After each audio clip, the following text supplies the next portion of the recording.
കർത്താവ് ജീവനോടെ എഴുന്നള്ളി അമ്മയുടെ പ്രത്യക്ഷീകരണത്തിൻ്റെ അൾത്താരയിൽ നമ്മൾക്ക് വേണ്ടി സാന്നിധ്യം നൽകുന്ന സ്വർഗീയമായ ഒരു നിമിഷമാണ്. ഈ നിമിഷത്തെ ഓർക്കണം. നിങ്ങൾ ഒത്തിരി ആരാധനകളുടെ പലയിടങ്ങളിൽ കൂടുന്നവരാണ്. പക്ഷേ ദൈവമാതാവ് പ്രത്യക്ഷപ്പെട്ട അൾത്താരയുടെ അരികിൽ നടക്കുന്ന ആരാധനയെ സംബന്ധിച്ചിടത്തോളം നമ്മുടെ ഏറെ ശ്രദ്ധയും ഭക്തിയും ബഹുമാനവും ആരാധനയും ആദരവും ഒക്കെ ഇപ്പോഴും പരിശുദ്ധാത്മാവ് തോന്നിക്കേണ്ട ഒരു സമയമാണ്. കാര്യം പരിശുദ്ധ ദിവ്യകുർബാന എഴുന്നള്ളി ഇരിക്കുന്ന സമയത്ത് തന്നെയാണ് 2004 ഡിസംബർ 7-ാം തീയതി ഉച്ചയ്ക്ക് 2:30 അമ്മ സിൽവർ ഗിരയിൽ ഇന്ന് കാണുന്ന ഈ സ്റ്റാച്യുവിൻ്റെ അതേ കളറിലും അതേ രീതിയിലുള്ള വരപ്രസാദത്തിൽ കാണപ്പെട്ടത്. ഇതൊരു വലിയ സംഭവമാണ്. സഭയുടെ വിവേചന അധികാരം ഉപയോഗിച്ചുകൊണ്ട് അത് പഠിക്കും. തീർച്ചയായിട്ടും എന്താണ് ദൈവ മനസ്സെന്ന് ലോകത്തോട് സഭ പറയണമെന്നാണ് നമ്മുടെ എല്ലാവരുടെയും പ്രാർത്ഥന. ശ്രുതികടെ ഹല്ലേലൂയ.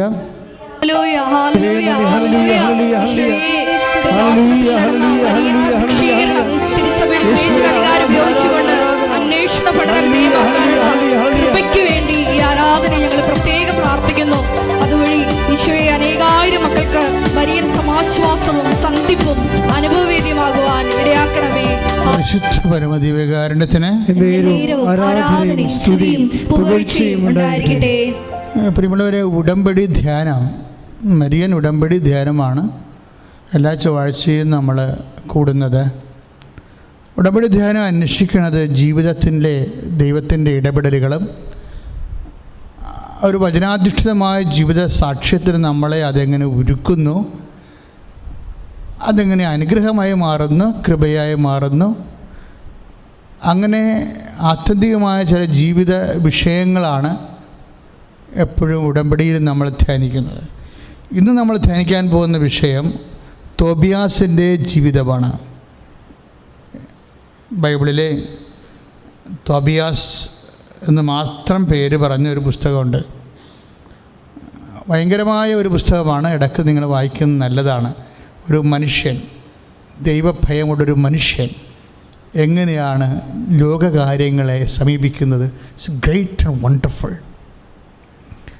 ഒരു ദൈവ പൈതലെ വ്യത്യസ്തമായ ജീവിതത്തിൻ്റെ കാലാവസ്ഥകളിലെ എങ്ങനെയാണ് നിറഭേദമില്ലാതെ ദൈവതിരുസന്നിധിയിൽ മങ്ങലേൽക്കാതെ നിൽക്കണത്.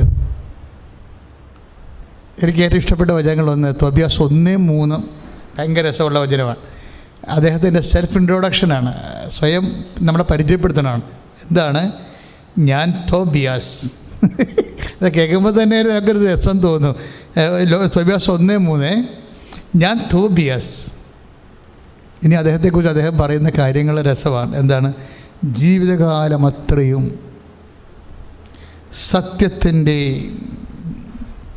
സത്യത്തിൻ്റെയും നീതിയുടെയും മാർഗത്തിലാണ് ചരിച്ചത്. വിത്ത് കോൺഫിഡൻസ് ആ മനുഷ്യൻ നമ്മളോട് പറയുന്നതാണ്, ഞാൻ എൻ്റെ ജീവിതകാലം മുഴുവൻ സത്യത്തിലും നീതിയിലുമാണ് ചരിച്ചതെന്ന്. പക്ഷേ ഞാനത് ആ പുസ്തകം നമ്മൾ മൊത്തം വായിക്കുമെന്നൊക്കെ മനസ്സിലാകണത് ഒരു ദൈവ പൈതൽ ആ സത്യവും നീതിയേക്കാളും തോബിയാസിൻ്റെ ആധ്യാത്മിക നിലവാരം വളരെയേറെ ഉയർന്നതാണ്. എന്താ കാരണം എന്ന് വെച്ച് കഴിഞ്ഞാൽ നമുക്ക്, അതായത് അദ്ദേഹം പറയും, ഞാൻ നഫ്താലി ഗോത്രത്തിലുള്ളയാളാണ്. ഇസ്രായേലിൻ്റെ ലീസ്റ്റ് ഗോത്രങ്ങളിലൊന്നാണ് നഫ്താലി. അത്ര നല്ല ഗോത്രമല്ല. അത് അദ്ദേഹത്തിൻ്റെ വർത്തമാനത്തിൽ തന്നെ ഉണ്ട്. നഫ്താലിയുടെ എൻ്റെ ചാർച്ചക്കാരും ബന്ധുക്കളും സ്വന്തപ്പെട്ടവരും ഒക്കെ ബാലിനെ ആരാധിക്കാൻ പോയെന്ന്. എപ്പോഴും മനുഷ്യൻ്റെ ഈശ്വര വിശ്വാസികളുടെ ഒരു ടെൻഡൻസിയാണ്. ഇപ്പം പത്രോസ് തന്നെ നമ്മുടെ യോഹന്നാൻ മാന്താന തന്നെ ചോദിച്ചില്ലേ, നീയാണോ യേശു ക്രിസ്തു രക്ഷകൻ, അതോ വേറെ ആരെങ്കിലും ഞങ്ങളെ അന്വേഷിക്കണമോ? ഇപ്പം നമ്മുടെ മത്തായിയുടെ സുവിശേഷം 11-ാം അധ്യായം ഒരു 7 വചനങ്ങളൊക്കെ വായിക്കുമ്പോൾ നമുക്ക് മനസ്സിലാകും, നീയാണോ രക്ഷകൻ? അദ്ദേഹം കാര്യം യോഹന്നാൻ മാന്താന അങ്ങനെ ചോദിക്കുന്നത് പോലെ നമ്മളും ഏതെങ്കിലും കാലത്തൊക്കെ മനുഷ്യൻ ചോദിച്ചു പോകുന്ന ചോദ്യങ്ങളാണ്. കാരണം ഉടമ്പടി ധ്യാനത്തിൽ നമ്മളെപ്പോഴും ഡിസ്കസ് ചെയ്യണത്, ഒരു മനുഷ്യൻ അവൻ്റെ ജീവിത വ്യാപാരങ്ങളിൽ ഏതെങ്കിലും കാലത്ത് ദൈവതിരുസന്നിധിയിൽ അറിഞ്ഞുകൊണ്ടോ അറിയാതെയോ ഉന്നയിക്കുന്ന ചില ജീവിത ദുർഘടഘട്ടങ്ങളാണ്. അപ്പം ഇദ്ദേഹം പറയണത്, ഞാൻ നഫ്താലി ഗോത്രക്കാരനാണ്, എൻ്റെ ചാർച്ചക്കാരെല്ലാവരും തന്നെ കർത്താവിനെ വിട്ടുപോയെന്ന്. ജീവിത ക്ലേശങ്ങളും അധികാര ആഡംബരങ്ങളുടെ ആകർഷണങ്ങളൊക്കെ വന്നപ്പോൾ സത്യദൈവത്തെ വിട്ടുപോയ ഒരു മനുഷ്യനിൽ അവശേഷിക്കുന്ന അവസാനത്തെ കണ്ണിയാണെങ്കിൽ, അതായത് പല പല പ്രലോഭനങ്ങളെ അതിജീവിച്ചാണ് ഈ മനുഷ്യൻ നീതി കാണിച്ച് നിൽക്കുന്നത്. അതാണ് ഞാൻ പറഞ്ഞു, ഞാൻ തോബിയാസാണ്, ജീവിതകാലം മുഴുവൻ നീതിയും സത്യവും നിറവേറ്റി. എന്ന് വെച്ചാൽ ദൈവത്തെ മുൻനിർത്തിയാണ് ഞാൻ അസറിയായിലേക്ക് എന്നെ തടങ്കലിൽ പിടിച്ചുകൊണ്ട് പോയപ്പോഴും അവിടെയുള്ളവരെല്ലാം നിഷിദ്ധമായ ഭക്ഷണം കഴിച്ചപ്പോഴും ഞാൻ കഴിച്ചില്ല. എന്താണ് കഴിക്കാതിരുന്നെന്ന് ചോദിച്ചാൽ, എൻ്റെ ദൈവത്തെക്കുറിച്ചുള്ള ഓർമ്മയായിരുന്നു എൻ്റെ മനസ്സിലെന്ന്. അത് ഒരു വല്ലാത്ത വചനമാണ്. എല്ലാവരും നിഷിദ്ധമായ ഭക്ഷണം കഴിച്ചപ്പോഴും എൻ്റെ കൂടെയുള്ളവരും കുടുംബത്തിലുള്ളവരും ഒക്കെ എല്ലാം നിഷിദ്ധമായ ഭക്ഷണം കഴിച്ചപ്പോഴും ഞാൻ പട്ടിണി നിന്നോ? എന്താണ് പട്ടിണി നിൽക്കാൻ കാരണം? എൻ്റെ കർത്താവിനെക്കുറിച്ചുള്ള ഓർമ്മയാണെന്ന്. അത് ഞാൻ വായിച്ചപ്പോൾ സത്യത്തിൽ എൻ്റെ കണ്ണ് നിറഞ്ഞു പോയി. കാര്യം ദൈവസ്നേഹമുള്ളവർ ആര് വായിച്ചാലും അത് നമുക്ക് കണ്ണ് നിറഞ്ഞു. അതായത് ആ മനുഷ്യൻ അപ്പോഴും പട്ടിണി നിൽക്കുന്നതിൻ്റെ പിന്നിലുള്ളത് എൻ്റെ കർത്താവിനെക്കുറിച്ചുള്ള ഓർമ്മയാണ്. ഇപ്പം നമ്മൾ ദിവ്യകുർബാനയുടെ ജീവിതം ജീവിക്കുന്നവരാണ് അല്ലേ ക്രൈസ്തവർ. അത് ആ ജീവിതം ഒരു ഓർമ്മപ്പടിയായിട്ട് നമ്മൾ ജീവിക്കണത്. കർത്താവിനെക്കുറിച്ചുള്ള ഓർമ്മ ഒരു ഭക്തൻ്റെ ജീവിതത്തിൽ അവനെ മുന്നോട്ട് നയിക്കുന്ന ഏറ്റവും വലിയ കാര്യമാണ്. എന്ത്? കർത്താവിനെക്കുറിച്ചുള്ള ഓർമ്മ. പാപം ചെയ്യാതിരിക്കാനും കൃപയിൽ വളരാനുള്ള സുവിശേഷ സാക്ഷ്യ പ്രവർത്തികൾ ചെയ്യാനും നമ്മളെ പ്രേരിപ്പിക്കുന്ന അടിസ്ഥാന ഘടകം ഏതാണെന്ന് ചോദിച്ചാൽ കർത്താവിനെക്കുറിച്ചുള്ള ഓർമ്മയാണ്. പരിശുദ്ധാത്മാവ് നമുക്ക് നൽകുമ്പോഴും ഈശോ പറഞ്ഞത്, ഞാൻ പഠിപ്പിച്ചിട്ടുള്ളതെല്ലാം നിങ്ങളെ അനുസ്മരിപ്പിക്കുമെന്നാണ്. എൻ്റെ വാക്കും പ്രവൃത്തിയും നിങ്ങളെ അനുസ്മരിപ്പിക്കും. അതായത് ഒരു മനുഷ്യന് എന്താണെന്ന് ചോദിച്ചാൽ അദ്ദേഹത്തിൻ്റെ വേഴ്സ് ആൻഡ് ഡീഡ്സാണ് അല്ലേ. ഒരു മനുഷ്യൻ ആരാണ് എന്ന് ചോദിച്ചു കഴിഞ്ഞാൽ അദ്ദേഹത്തിൻ്റെ വാക്കുകളും പ്രവൃത്തികളുമാണ് അദ്ദേഹം. അപ്പോഴേ യേശുവിൻ്റെ വാക്കുകളും പ്രവൃത്തികളും നമ്മളെ അനുസ്മരിപ്പിക്കും എന്ന് പറഞ്ഞാൽ യേശുവിനെ അനുസ്മരിപ്പിക്കും എന്നർത്ഥം. ഇപ്പം യോഹന്നാൻ 14:26 എന്താ പരിശുദ്ധ ഈശോ പറയണത്?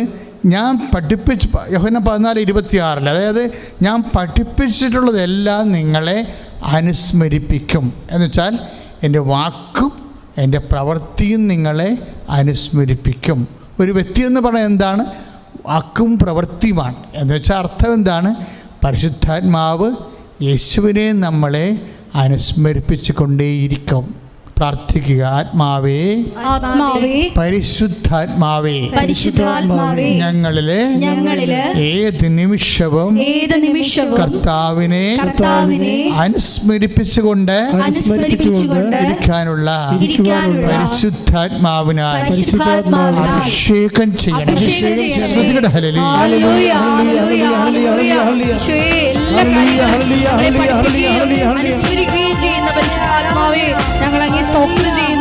എൻ്റെ ചാർച്ചക്കാർ നിഷിദ്ധമായ പാപത്തിൻ്റെ ഭക്ഷണം കഴിച്ചപ്പോഴും ഞാൻ അതിൽ നിന്ന് ഡിപ്രൈവായി നിന്നു.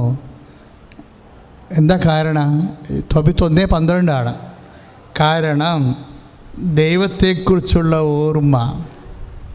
ഏറ്റവും പറഞ്ഞേ, ദൈവത്തെക്കുറിച്ചുള്ള ഓർമ്മ, ദൈവത്തെക്കുറിച്ചുള്ള ഓർമ്മ, ദൈവത്തെക്കുറിച്ചുള്ള ഓർമ്മ എൻ്റെ മനസ്സിൽ നിറഞ്ഞു നിന്നു. അപ്പോൾ നീ ക്രിസ്ത്യാനിയാണെന്ന് പറഞ്ഞാൽ, ദൈവ പൈതലാണെന്ന് പറഞ്ഞാൽ, അതെങ്ങനെ നമ്മൾ മനസ്സിലാക്കേണ്ടത്, ആണോ അല്ലയോ എന്ന്? ഉടമ്പടി എടുത്ത എല്ലാവരും ശരിക്കും ദൈവത്തോട് അബൈഡിങ് ആണല്ലേ, ഓരോ കാര്യങ്ങൾക്കും കർത്താവിനോട് ചേർന്ന് നിൽക്കുകയാണ്. ഈ ചേർന്ന് നിൽക്കുന്നത് എങ്ങനെയാണ്? ഒരു കാര്യം ചെയ്യുക, ചെയ്യാതിരിക്കുക, അതെങ്ങനെ ദൈവമഹത്വത്തെ ബാധിച്ചിരിക്കുന്നു എന്ന് നമ്മൾ ഓട്ടോമാറ്റിക്കായിട്ട് അറിയണമെങ്കിൽ എന്ത് ചെയ്യണം? ദൈവത്തെക്കുറിച്ചുള്ള ഓർമ്മ വേണം. എൻ്റെ മനസ്സ് മുഴുവനും ദൈവത്തെക്കുറിച്ചുള്ള ഓർമ്മ ഏറ്റു പറഞ്ഞേ, കർത്താവേ ഓരോ ദിവസവും ഉടമ്പടി ധ്യാനത്തിലെ പങ്കെടുത്തിട്ടുള്ള ഞങ്ങളുടെ മനസ്സ് ഓരോ നിമിഷവും അങ്ങേക്കുറിച്ചുള്ള ഓർമ്മയാൽ നിറഞ്ഞു നിൽക്കുവാൻ ഇടയാക്കണമേ. ശ്രുതികട ഹല്ലേലൂയ. പരിശുദ്ധ പരമദിവ്യകാരുണ്യത്തിന് ആരാധനയും സ്തുതിയും പുകഴ്ചയും ഉണ്ടായിരിക്കട്ടെ. പരിശുദ്ധ പരമദിവ്യകാരുണ്യത്തിന് ആരാധനയും സ്തുതിയും പുകഴ്ചയും ഉണ്ടായിരിക്കട്ടെ. പ്രിയപ്പെട്ടവരെ, ഇപ്പോൾ തോബിയാസിനെ കുറിച്ച് ഏറെ ഒരു ഐഡിയ കിട്ടില്ലേ നിങ്ങൾക്ക്? ഓരോ നിമിഷവും ഓരോ ശ്വാസത്തിലും ഹൃദയസ്പന്ദനങ്ങളിലും ദൈവത്തെക്കുറിച്ചുള്ള ഓർമ്മ കൊണ്ടു നടക്കുന്നവരാണ്. അതാണ് ദൈവ പൈതൽ എന്ന് പറയുന്നത്. ബൈബിളിലെ ഏറ്റവും എനിക്കിഷ്ടപ്പെട്ട ഒരാളാണ് ഈ തോബിയാസ് എന്ന് പറയുന്നത്. പക്ഷേ ഈ മനുഷ്യൻ്റെ ജീവിതത്തിൽ ഇത്രയും ക്ലീനായിട്ടാണ് ജീവിക്കണത് അല്ലേ? ഇത്രയും ക്ലീനായിട്ട് ജീവിക്കുന്ന മനുഷ്യന് വിശുദ്ധിക്ക് വല്ല കുറവുണ്ടോ? വിശുദ്ധിക്ക് വല്ല കുറവുണ്ടോ? പുണ്യത്തിന് വല്ല കുറവുണ്ടോ? ഒരു കുറവില്ല. പുണ്യത്തിൻ്റെ കാര്യം പറയാതിരിക്കുകയാണല്ലേ. കാര്യം ഒരു ദിവസം പെന്തക്കോസ്താ ദിവസം വന്നു. 7 ആഴ്ച കഴിഞ്ഞ് വരുന്ന ദിവസമാണ് പെന്തക്കോസ്താ, 50-ാം തിരുനാൾ. 50-ാം തിരുനാൾ വന്ന ദിവസം ഈ മനുഷ്യൻ നല്ല ആഹാരങ്ങൾ ആ വീട്ടിൽ പാകം ചെയ്ത് കഴിക്കാൻ വേണ്ടി ഇരിക്കുക. കാര്യം ആ തിരുനാളിൻ്റെ മഹോത്സവത്തിൽ പെട്ടെന്നാണ് ആ ഭക്ഷണം ഇങ്ങനെ എടുക്കാൻ പോകുമ്പോൾ ഒരു മോശം വാർത്തയുമായിട്ട് സ്വന്തം മകൻ വരും, കൊച്ചു തോബിയാസ് വരും. കാര്യം കൊച്ചു തോബിയാസിനെ പറഞ്ഞു വിട്ടിരിക്കുകയാണ്. ഭക്ഷണമെല്ലാം റെഡിയാക്കി വെച്ചിട്ട് മകൻ തോബിയാസിനെ പറഞ്ഞു വിട്ടിരിക്കണത് എന്തിനാണെന്നറിയാവോ? നീ പട്ടണങ്ങളിലൊക്കെ ചെന്ന് നോക്ക്, വല്ല പാവപ്പെട്ടവരും ഉണ്ടെങ്കിൽ, ഇന്ന് ഭക്ഷണം കഴിക്കാത്തവരുണ്ടെങ്കിൽ അവരെ കുളിച്ചുകൊണ്ട് വരാൻ പറഞ്ഞു. ഞാൻ എപ്പോഴും ഓർക്കുവേ, ജീസസിന് മുമ്പ് എത്രയോ വലിയ നല്ല മനുഷ്യരിവിടെ ജീവിച്ചിരുന്നെന്ന്. ജീസസിന് മുമ്പ്, യേശുക്രിസ്തുവിന് മുമ്പ് എത്രയോ തങ്കപ്പെട്ട മനുഷ്യരിവിടെ ജീവിച്ചിരുന്നു. അത് എപ്പോഴും നിങ്ങൾ ചിന്തിക്കേണ്ട ഒരു കാര്യമാണ്. അപ്പോൾ നമുക്കൊരു കാര്യം വ്യക്തമാകും, ഇവിടെ തങ്കപ്പെട്ട മനുഷ്യരുടെ കുറവുണ്ടായിട്ടല്ല യേശു മനുഷ്യാവതാരം ചെയ്തത്. ചില ആൾക്കാർ പറയുവേ, ഇപ്പോൾ ക്രിസ്ത്യാനി ആയില്ലെങ്കിലും മഹാത്മാഗാന്ധി ക്രിസ്ത്യാനി ആയിരുന്നോ? മഹാത്മാഗാന്ധി ഒന്നും ക്രിസ്ത്യാനി അല്ലായിരുന്നു. മഹാത്മാഗാന്ധി ഒരിക്കലും ക്രിസ്ത്യാനി അല്ല. എന്താ കാര്യം? അദ്ദേഹം ക്രിസ്തു ഏകരക്ഷകനാണെന്ന് വിശ്വസിച്ചിട്ടില്ല. ജീവിത രീതികളൊക്കെ ഒരു പക്ഷേ നല്ലൊരു ജീവിത രീതി ആയിരിക്കാം, അറിയത്തില്ല, നമുക്കറിയത്തില്ല. കാര്യം മഹാത്മാഗാന്ധിയുടെ പേരക്കിടാവിനെ ഇന്ന് ജയിലിലിട്ടിട്ടുണ്ട്. ഇന്നത്തെ വാർത്ത അതാണ്. മഹാത്മാഗാന്ധിയുടെ പേരക്കിടാവിനെ ജയിലിലിട്ടു, പണം തിരിമറിവിനെ. അപ്പോൾ മഹാത്മാഗാന്ധിയുടെ മകനെക്കുറിച്ച് പറയണത് അന്നേ തന്നെ കഞ്ചാവായിരുന്നു. അപ്പോൾ സ്വന്തം മകനും പേരക്കിടാങ്ങളൊക്കെ ഇങ്ങനെ വഴിതെറ്റി പോകുന്ന ഒരു ആളിൽ രാഷ്ട്രത്തിന് വേണ്ടി അദ്ദേഹം സേവനം ചെയ്തിട്ടുണ്ട്. കുടുംബപരമായ തകർച്ചയാണ് ശരിക്കും പറഞ്ഞാൽ.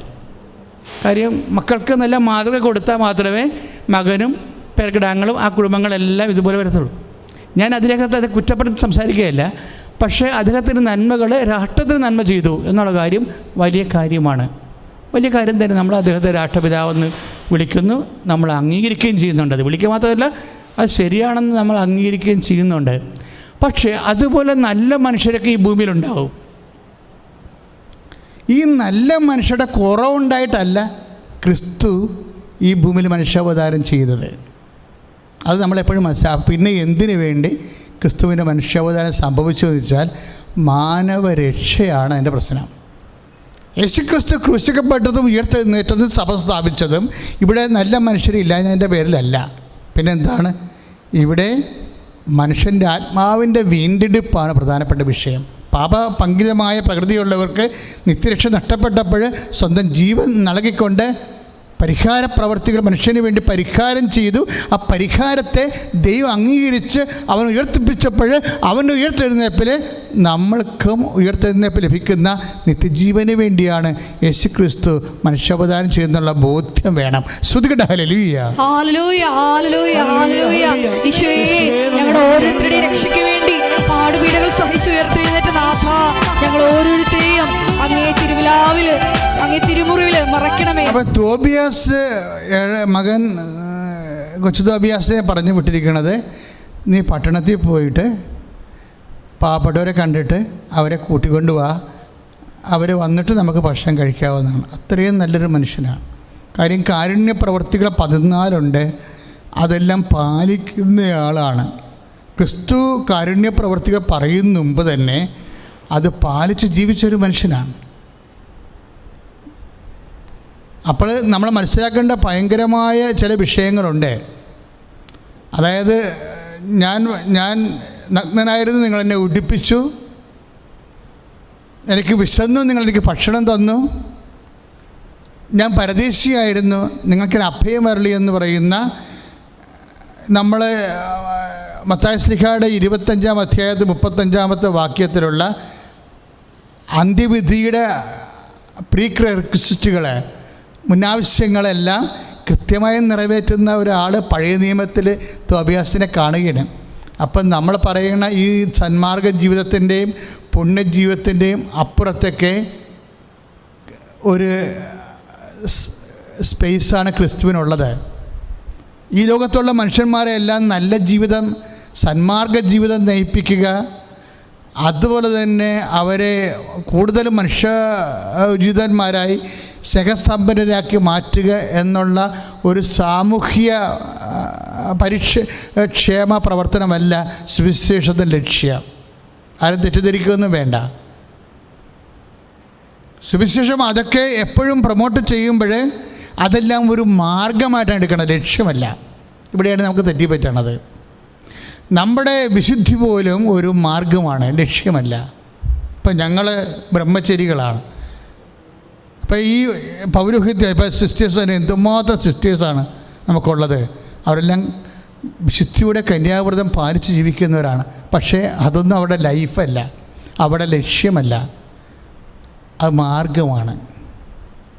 നമ്മുടെ വിശുദ്ധിയെല്ലാം നമ്മൾ ചെയ്യുന്ന ഓരോ പ്രവൃത്തികളും എല്ലാം മാർഗങ്ങളാണ്, ലക്ഷ്യമല്ല. അപ്പോൾ ലക്ഷ്യം എന്താണെന്ന് നമ്മൾ അറിയേണ്ടി വരും.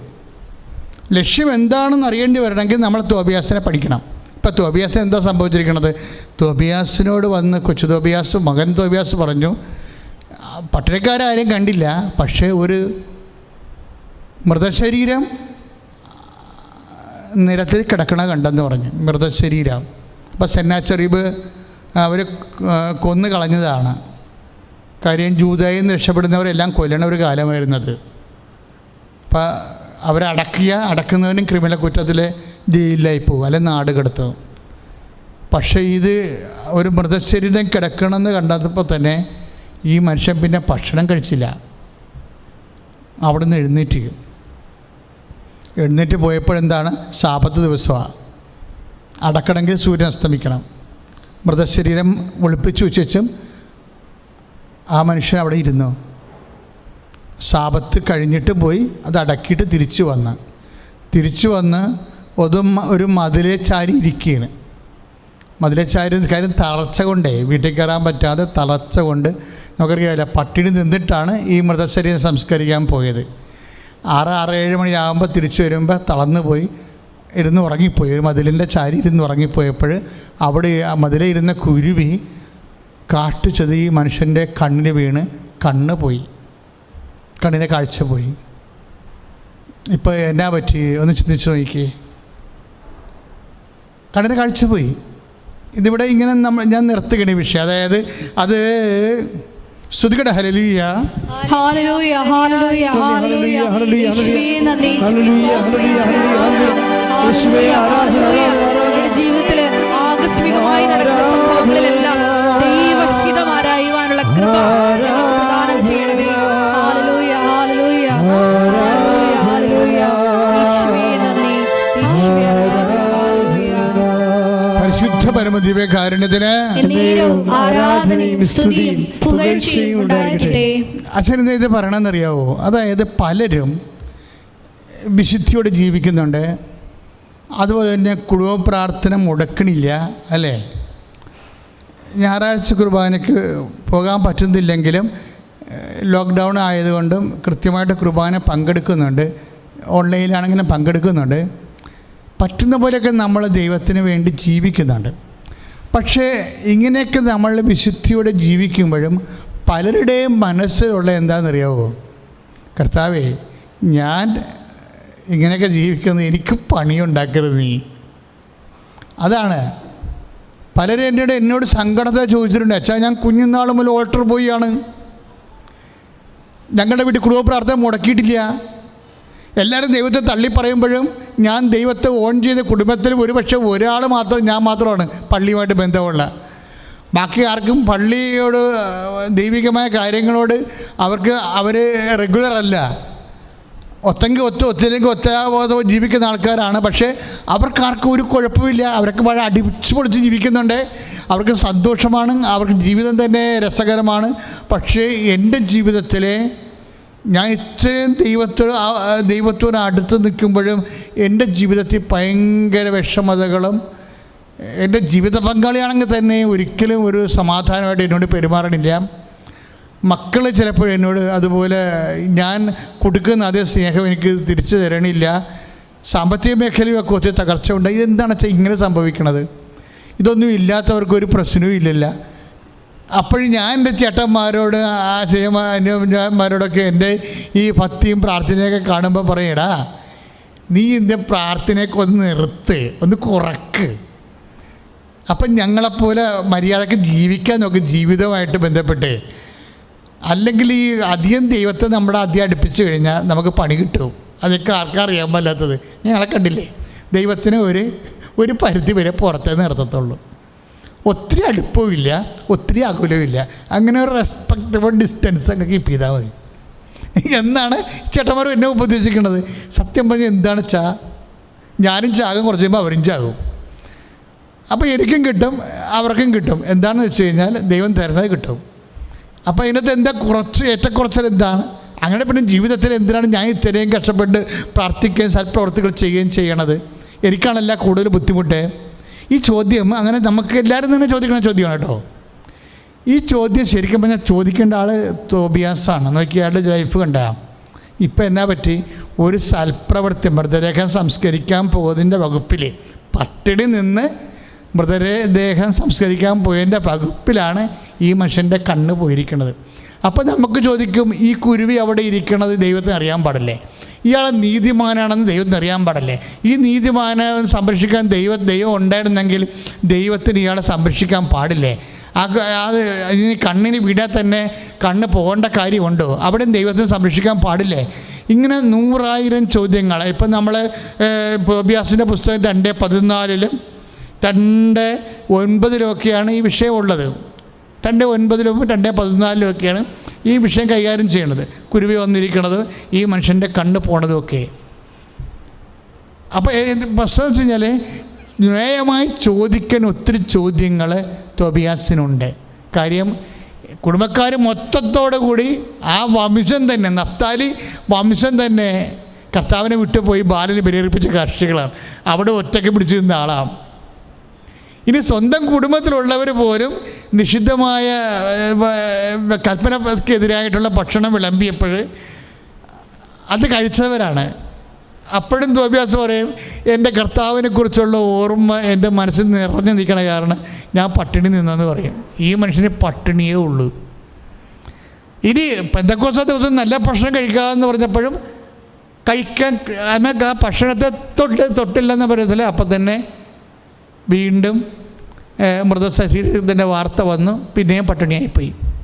അപ്പം ചുണ്ടിനും കപ്പിനും ഇടയ്ക്ക് വെച്ച് ഒത്തിരി ജീവിതം നഷ്ടപ്പെട്ട മനുഷ്യനാണ്. ചില ചോദിക്കാച്ചാ ചുണ്ടിനും കപ്പിനുമായിരുന്നു എനിക്ക് ആ ജോലി കിട്ടേണ്ടതായിരുന്നു.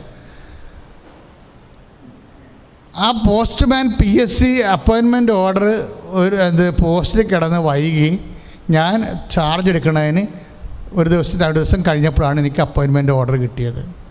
അപ്പോൾ അത് ക്യാൻസലായി പോയിച്ചാന്ന് പറഞ്ഞു. അപ്പോയിൻമെൻ്റ് അല്ല, ഇൻ്റർവ്യൂ.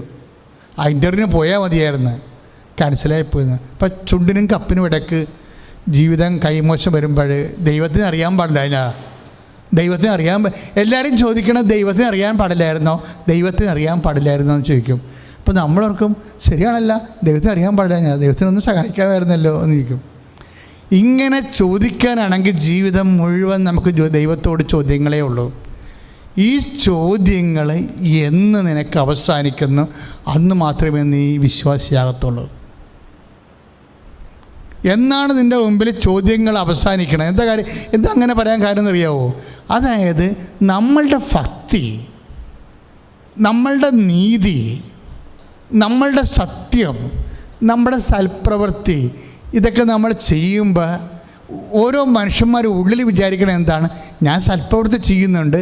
ഇപ്പോൾ ഉടമ്പടിയിൽ നമ്മൾ എന്തുമാത്രം സൽപ്രവൃത്തികൾ ചെയ്യുന്നല്ലേ, എന്തുമാത്രം ഭക്തിയിൽ നമ്മൾ വചനം ഓരോ ദിവസവും അരമണിക്കൂർ വചനം വായിക്കുന്നു, എന്തുമാത്രം ഭക്തിയിൽ നമ്മൾ വചനം പ്രചരിപ്പിക്കുന്നു, എന്തുമാത്രം ഭക്തിയിൽ നമ്മൾ ഓരോരോ കാര്യങ്ങൾ നിറവേറ്റിയെടുക്കുന്നു.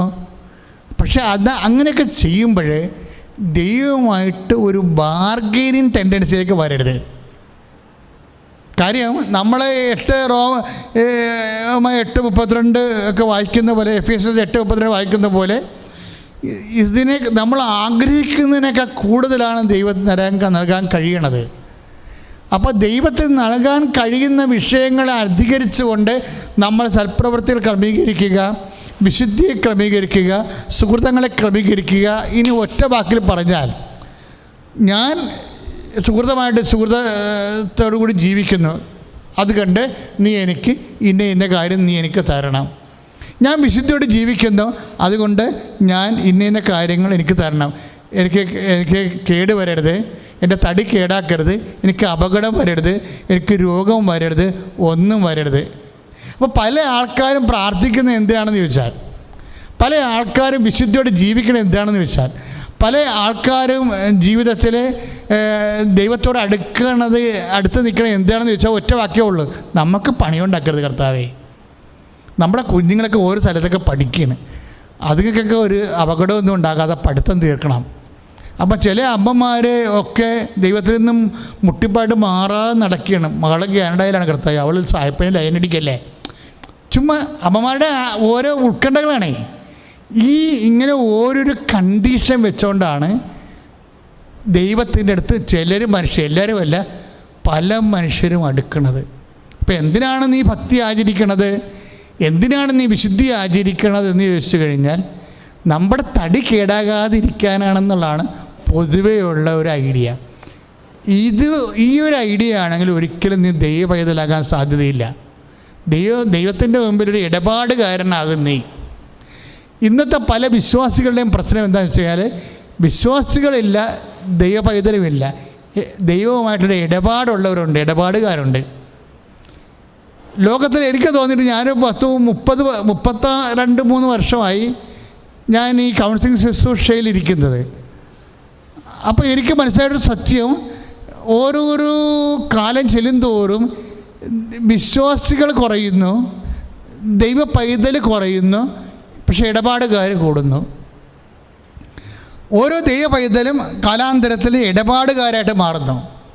ഇന്ന് ദൈവത്തിൻ്റെ അനുഭവം നമുക്കില്ലാത്തതിൻ്റെ നമ്മളിന്ന് ദൈവാനുഭവം എന്ന് വിളിക്കുന്നത് മുഴുവനും കല്യാണം നടന്നു, വീട് കിട്ടി, അല്ലെങ്കിൽ കുഞ്ഞുങ്ങളെ കിട്ടിയെന്ന് പറയുന്ന ഭൗതിക ആനുകൂല്യം കൈപ്പറ്റതിൻ്റെ പേരിൽ ദൈവാനുഭവം, അത് ദൈവ അനുഗ്രഹം എന്നാണ് അതിനെ വിളിക്കുന്നത്. ദൈവാനുഭവം അല്ലത്, അത് വേറെ. ദൈവത്തിൻ്റെ അനുഗ്രഹമാണ്, ഫിസിക്കൽ ഫേവേഴ്സാണ്. ദൈവ അനുഗ്രഹവും ദൈവ അനുഭവവും രണ്ടും രണ്ടാണ്. ഇന്ന് പലപ്പോഴും ദൈവാനുഭവം എന്ന് പറയണത് ദൈവാനുഗ്രഹത്തിനെയാണ്. ദൈവാനുഗ്രഹം എന്ന് പറയുന്നത്, ബ്ലെസ്സിങ്സ് എന്ന് പറയുന്നത് ഫിസിക്കൽ ഫേവേഴ്സാണ്. ഫിസിക്കൽ ഫേവേഴ്സ് എന്ന് പറയുന്നത് എന്തിനാണ്? ഭൗതിക ആനുകൂല്യങ്ങൾ. ഭൗതിക ആനുകൂല്യങ്ങൾ എന്തിനു വേണ്ടിയുള്ളതാണ്? ശരീരത്തിന് വേണ്ടിയുള്ളതാണ്. ഉദരമാണ് അവരുടെ ദൈവം എന്ന് പറയത്തില്ലേ? റോമാലേഖനത്തിലുള്ളതാണ്, ഉദരമാണ് അവരുടെ ദൈവം. എന്നുവെച്ചാൽ അവരുടെ അതായത് ശരീരബന്ധിയായിട്ടുള്ള വിഷയങ്ങളാണ് അവർക്കുള്ളതെല്ലാം. എന്താ കുഴപ്പം? ദൈവം രണ്ടിനെയും നശിപ്പിക്കുമെന്ന്. ഉദരത്തെയും നശിപ്പിക്കും, ആ വ്യക്തിയെയും നശിപ്പിക്കും. എന്താ കാര്യം? അവസാന കാലങ്ങളിലെല്ലാം ഇങ്ങനെ ചിലപ്പോൾ ദ്രവിച്ചു തീരുകയോ അല്ലെങ്കിൽ കത്തിത്തീരുകയോ ചെയ്യും. മനുഷ്യൻ ഇന്ന് കത്തിത്തീരുന്ന കാലമാണ്. കൺമേക്ക് നിൽക്കുന്ന ജീവനോടെ എഴുന്നേറ്റ് നടന്ന ആൾക്കാർ ഒരു സെക്കൻഡ് കൊണ്ട് നമ്മുടെ മുമ്പിൽ കിടന്ന് കത്തണ കാണാം. ഇങ്ങനെ ഒരു കാലം ഒരിക്കലും ഉണ്ടായിട്ടില്ല. മനുഷ്യന് ഏറ്റവും ആരോഗ്യവാനും സൗന്ദര്യമുള്ളവരും കിടന്ന് കത്തുന്ന കാലം. ഇനി നമ്മുടെ കാലം എപ്പോഴാണ് നമുക്കറിയത്തില്ല. എന്നിട്ടും മനുഷ്യന് മനസ്സാന്തരമില്ല. അതായത് എന്താ പ്രശ്നം എന്ന് വെച്ച് കഴിഞ്ഞാൽ, എപ്പോഴും നമ്മൾ ചിന്തിക്കേണ്ടത് നമ്മൾ ദൈവദൃഷ്ടിയിൽ ഇടപാടുകാരല്ല. പിന്നെ എന്താണ്? പിന്നെ ആരാണ്? ഒരു വിശ്വാസി ഇടപാടുകാരനല്ല. നീ ഉടമ്പടി ചെയ്യുന്ന വ്യക്തി ദൈവത്തോട് ഇടപാടാണ് ചെയ്യണമെന്നുണ്ടെങ്കിൽ നീ ഒരു കാലത്തും ദൈവത്തെ അനുഭവിക്കത്തില്ല, പക്ഷെ അനുഗ്രഹം നിനക്ക് ലഭിക്കും. ഉടമ്പടി ചെയ്യുന്ന വ്യക്തികൾക്ക് അനുഗ്രഹത്തിൻ്റെ കൂടെ അവന് അനുഭവം ഉണ്ടാകണമെന്നുണ്ടെങ്കിൽ നമ്മളുടെ അൺകണ്ടീഷനായിട്ട്, അതായത് നമ്മൾ ദൈവത്തിരുസനിനെ ആചരിക്കുന്ന വിശുദ്ധി. ഇപ്പോൾ അവിശുദ്ധിയെക്കുറിച്ച് വ്യത്യസ്തങ്ങളായ കാഴ്ചപ്പാടാണ് ബൈബിൾ വെച്ച് പുലർത്തുന്നത്. വിശുദ്ധിയെക്കുറിച്ച് ഇപ്പോൾ പഴയ നിയമത്തിലാണെങ്കിൽ വിശുദ്ധി എന്താണെന്ന് ചോദിച്ചു കഴിഞ്ഞാൽ ഉടനെ ലേവ്യ പുസ്തകമാണ് അതിനെക്കുറിച്ച് സംസാരിക്കുന്നത്.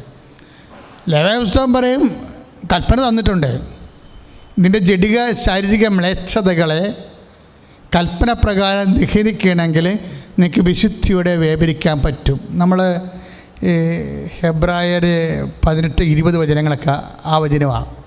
അതായത് മ്ലേച്ഛതകളെന്ന് പറയും, ശാരീരികമായ ശരീരത്തെ അടിസ്ഥാനപ്പെടുത്തി നടക്കുന്ന അശുദ്ധ പാപങ്ങളെല്ലാം ബൈബിൾ വിളിക്കണം മ്ലേച്ഛതകളെന്നാണ്. ഈ മ്ലേച്ഛതകൾ അവസാനിപ്പിക്കാൻ വേണ്ടിയാണ് കൽപ്പന കൊടുത്തിരിക്കുന്നത്. 10 കൽപ്പന പോലും നിൽക്കണത് എന്താ? വ്യഭിചാരം ചെയ്യരുത്, കൊല്ലരുത്, മോഷ്ടിക്കരുത് എന്നൊക്കെ പറയുന്ന മ്ലേച്ഛതകളാണ്. എന്നിട്ട് വിശുദ്ധിയെക്കുറിച്ച് പറയുന്നത് എന്താണെന്ന് വെച്ച് കഴിഞ്ഞാൽ, പഴയ നിയമത്തിൻ്റെ കൺസെപ്റ്റ് എന്താണെന്ന് വെച്ചാൽ, ഈ നിയമപ്രകാരം ജീവിതത്തിൻ്റെ മ്ലേച്ഛതകൾ, ജഡിക മ്ലേച്ഛതകൾ ഒഴിവാക്കിയാൽ നീ വിശുദ്ധിയുള്ള വ്യക്തിയായി മാറും. അതിന് കാരണം ബൈബിൾ പറയണത് ദൈവം വിശുദ്ധനാണ്, അത് കാരണം നിങ്ങളും വിശുദ്ധിയുള്ളവരായിരിക്കണം. പക്ഷെ ആ വിശുദ്ധിയുടെ കൺസെപ്റ്റ് എന്താണ്? അപ്പോഴേ അക്കാലങ്ങളിലുള്ള മനുഷ്യർക്ക് മനസ്സിലാക്കാൻ വേണ്ടി അവന് നിരന്തരമായിട്ട് അവൻ അനുഭവിച്ചുകൊണ്ടിരിക്കുന്ന വിഷയങ്ങൾ, ശരീരത്തിൽ അനുഭവിച്ചുകൊണ്ടിരിക്കുന്ന പ്രലോഭനങ്ങൾ, ശരീരത്തിൻ്റെ ഋതുമതിയായ സ്ത്രീ പോലും അവിശുദ്ധമായിട്ട് കണ്ടിരുന്ന ഒരു കാലമുണ്ട്. അന്നത്തെ കാലത്തിൻ്റെ കൺസെപ്റ്റാണത്. അതെല്ലാം അവിശുദ്ധിയുടെ പട്ടികയിൽ പെടുത്തി വെച്ചിരിക്കുക. കാലം അതായിരുന്നു. മനുഷ്യൻ ദൈവത്തിലെ അറിവിൽ വളരുന്നതനുസരിച്ച് കൊണ്ട് വിശുദ്ധിയുടെ കൺസെപ്റ്റിന് വ്യത്യാസം വന്നിട്ടുണ്ട്. പുതിയ നിയമം എന്നൊക്കെ പറയുമ്പോൾ ഹെബ്രായർ 12 നമ്മൾ വായിക്കുന്നതാണ്. എന്താണ്? വിദ്വേഷത്തിൻ്റെ വേര് വളർന്ന്, ഹെബ്രായർ 12:15 വിദ്വേഷത്തിൻ്റെ വേര് വളർന്ന് അശുദ്ധരാകാതിരിക്കാൻ സൂക്ഷിച്ചുകൊള്ളുവിൻ. അപ്പോഴെന്താണ് അവിടെ ബാഹ്യമായ അവിശുദ്ധമായിട്ടുള്ള ക്ലീൻനെസ്സിൻ്റെ കാര്യങ്ങളെക്കാൾ ഉപരി നേരെ ആന്തരികമായി മാറി. ഒരു വ്യക്തിയോട് നമുക്ക് വിദ്വേഷമുണ്ടെങ്കിൽ നമ്മൾ അശുദ്ധരായി മാറി. വിദ്വേഷത്തിൻ്റെ വേരിനുള്ള പ്രശ്നം അത് പൗലോസ് പറയണ പോലെ സൂര്യൻ അസ്തമിക്കണ മുമ്പ് പറഞ്ഞു തീർത്തില്ലെങ്കിൽ ആ വേര് വളരാൻ തുടങ്ങും. വിദ്വേഷത്തിൻ്റെ വേര് വളർന്ന് അശുദ്ധരാകാതിരിക്കാൻ ശ്രദ്ധിക്കുവാൻ. വിദ്വേഷത്തെക്കുറിച്ച് പറഞ്ഞപ്പോൾ പൗലോസ് പറയും, സൂര്യൻ അസ്തമിക്കണ മുമ്പ് നീ ആ വിഷയം പറഞ്ഞു തീർക്കണം, അല്ലെങ്കിൽ എന്താ പറ്റും? രാത്രി വരും. സന്ധ്യ അസ്തമയം കഴിഞ്ഞാൽ പിന്നെ രാത്രിയല്ലേ. രാത്രിയിലാണ് ഈ വിദ്വേഷമൊക്കെ വളരുന്നത്. ജീവിതം ഇരുട്ടായി കഴിഞ്ഞാലേ എല്ലാ പാപത്തിൻ്റെ വേരുകളും വളരണത് ജീവിതം ഇരുട്ടിലാകുമ്പോഴാണ്. ദൈവമാകുന്ന വെളിച്ചം, വിശ്വാസമാകുന്ന വെളിച്ചം കെട്ടുപോണ ജീവിതത്തിൻ്റെ ഇരുട്ടിൽ പാപം ഇങ്ങനെ വളരാൻ തുടങ്ങും. അതുകൊണ്ട് പറയും, കർത്താവ് എപ്പോഴും പറയും, പകലായിരിക്കുവോളൂ ഞാൻ എന്നെ അയച്ചവൻ്റെ പ്രവൃത്തി ചെയ്യേണ്ടിയിരിക്കുന്നു. ആർക്കും വേല ചെയ്യാനാവാത്ത രാത്രികാലം അടുത്ത് വരികയാണല്ലോ. അപ്പോൾ രാത്രിയെയും അസ്തമയത്തിന് ശേഷമുള്ള സമയങ്ങളെയും ബൈബിള് കാണുന്നതിൻ്റെ ഉദ്ദേശിക്കുന്നത് വിശ്വാസം, ദൈവസ്നേഹമുള്ള ഒരു കാലമാണ് നമ്മളുടെ പകലെന്ന് പറയണത്. ദൈവസ്നേഹമായത് കാരണം നമ്മൾക്ക് ഇപ്പോൾ ഞാൻ വിശുദ്ധനായിരിക്കുന്ന കൊണ്ട് നിങ്ങളും എൻ്റെ മുമ്പിൽ വിശുദ്ധരാകാൻ പറയും. അത് തന്നെ, ആ തിയറി തന്നെയാണ് പറയുന്നത്. നമ്മൾ യോഹന്നാൻ 1:8 വായിക്കണതും അല്ലെ 4:8 വായിക്കണത്. 1 യോഹന്നാൻ 4:8 ദൈവസ്നേഹമാകുന്നു. അതുകൊണ്ട് എന്താ പറ്റും? നിങ്ങളെ സ്നേഹമുള്ളവരായിരിക്കണം. അല്ലെങ്കിൽ എന്താ പറ്റും?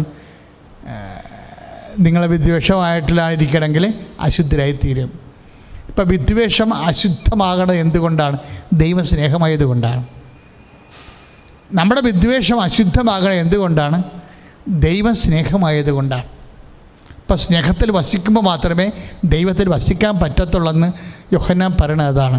ഇപ്പം 4:8 താഴെ 1 യോഹന്നാൻ 4:8 താഴെയുണ്ട്. അതായത് ദൈവത്തിൽ വസിക്കണമെങ്കിൽ സ്നേഹത്തിൽ വസിച്ചാൽ മാത്രമേ ദൈവത്തിൽ വസിക്കാൻ പറ്റത്തുള്ളൂ. കാര്യം ദൈവം സ്നേഹമാകുന്നു എന്ന് പറയും. അപ്പം നമ്മുടെ വിദ്വേഷം എന്തുകൊണ്ടാണ് പാപമാകണത്? ദൈവം സ്നേഹമായതുകൊണ്ടാണ്. അപ്പോൾ അത് പഴയ നിയമത്തിൻ്റെ കൺസെപ്റ്റുമായിട്ട് യോജിച്ച് പോണതാണത്. കാര്യം എന്താണ്? നിങ്ങൾ വിശുദ്ധരായിരിക്കണം. കാര്യം നിൻ്റെ കർത്താവായ ദൈവം ഞാൻ വിശുദ്ധിയായിരിക്കുന്നു, വിശുദ്ധിയുള്ളവനായിരിക്കുന്നു. അപ്പം ദൈവത്തിനോട് അടിസ്ഥാനപ്പെടുത്തിക്കൊണ്ടാണ് വിശുദ്ധ അവിശുദ്ധ നിയമങ്ങളെ ബൈബിള് വെളിപ്പെടുത്തുന്നത്. പ്രാർത്ഥിക്കുക, കർത്താവായ ദൈവമേ, കർത്താവായ ദൈവമേ, കർത്താവായ ദൈവമേ, കർത്താവായ ദൈവമേ, വിശുദ്ധിയിൽ ജീവിക്കുവാൻ ദൈവത്തെ മാത്രം പരാമർശിക്കുന്ന സുവിശേഷ ചൈതന്യത്താൽ എന്നെ ഉണർത്തണമേ. ഹല്ലേലൂയ, ഹല്ലേലൂയ, ഹല്ലേലൂയ, ഹല്ലേലൂയ. യേശുവേ സ്തുതി. ഹല്ലേലൂയ, ഹല്ലേലൂയ, ഹല്ലേലൂയ. 12 ഹല്ലേലൂയ, ഹല്ലേലൂയ, ഹല്ലേലൂയ. യേശുവേ നന്ദി. ഹല്ലേലൂയ, ഹല്ലേലൂയ, ഹല്ലേലൂയ. സൂക്ഷിച്ചുകൊള്ളുക. ഹല്ലേലൂയ, ഹല്ലേലൂയ, ഹല്ലേലൂയ. ഞങ്ങളുടെ വിശുദ്ധിയെ അങ്ങ് പരിപോഷിപ്പിക്കണമേ. ഇനി നിങ്ങളോട് ഞാൻ ഈ ആഴ്ച ധ്യാനിച്ച വിഷയം പറയാം. ഞാൻ ഈ ആഴ്ചയിൽ കർത്താവിൻ്റെ സുവിശേഷം 17-ാം അധ്യായം, യോഹന്നാൻ്റെ 17-ാം അധ്യായം 17, 18, 19, 20 വചനങ്ങളാണ് ധ്യാനിച്ചത്. കാര്യം ആ വചനം ധ്യാനിച്ചുകൊണ്ടാണ് ഞാൻ തോബിയാസിലേക്ക് പോകാൻ കാരണം. കാര്യം ഈ വചനത്തിൽ ക്രിസ്തു വിശുദ്ധിക്ക് വേണ്ടി പ്രാർത്ഥിക്കുന്നുണ്ട്. അതാണ് എൻ്റെ രസം. ക്രിസ്തു ഈ മനുഷ്യരാശി കണ്ടതിൽ വെച്ച് ഏറ്റവും വിശുദ്ധനായ ദൈവത്തിൻ്റെ പുത്രൻ തമ്പുരാനായ ക്രിസ്തു വിശുദ്ധിക്ക് വേണ്ടി പ്രാർത്ഥിക്കുന്നുണ്ട്. അപ്പോൾ അതെന്ത് വിശുദ്ധിയായിരിക്കും? അതായത് 17:17 യോഹന്നാൻ്റെ സുവിശേഷം, അവരെ അങ്ങ് സത്യത്താൽ വിശുദ്ധീകരിക്കണമേ, അവരെ അങ്ങ് സത്യത്താൽ വിശുദ്ധീകരിക്കണമേ. ഏറ്റ് പറഞ്ഞേ? അവരെ അങ്ങ് സത്യത്താൽ വിശുദ്ധീകരിക്കണമേ. അപ്പോഴേ അടുത്ത വചനം എന്ന് വെച്ചാൽ അങ്ങയുടെ വചനമാണല്ലോ സത്യം. അപ്പോഴേ എന്താ ഈശോ ഉദ്ദേശിക്കണത്? അവരെ അങ്ങ് വചനത്താൽ വിശുദ്ധീകരിക്കണമേ എന്നാണ്. ഇനി വചനം എന്താണെന്ന് അറിയണം. അതിന് താഴെ 17-18 അങ്ങ് എന്നെ ലോകത്തിലേക്ക് അയച്ചതുപോലെ ഞാനും അവരെ ലോകത്തിലേക്ക് അയച്ചിരിക്കുന്നു. ഇനി 17-19 വചനം ശ്രദ്ധിക്കണം. അവരും സത്യത്താൽ വിശുദ്ധീകരിക്കപ്പെടേണ്ടതിന് അവർക്ക് വേണ്ടി ഞാൻ എന്നെ തന്നെ വിശുദ്ധീകരിക്കുന്നു. Praise the Lord.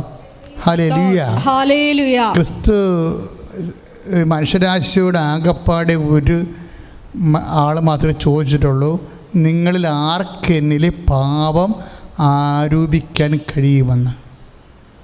നിങ്ങളിൽ ആർക്കെന്നിൽ പാപം ആരോപിക്കാൻ കഴിയും? അപ്പോൾ പാപവും വിശുദ്ധിയും തമ്മിൽ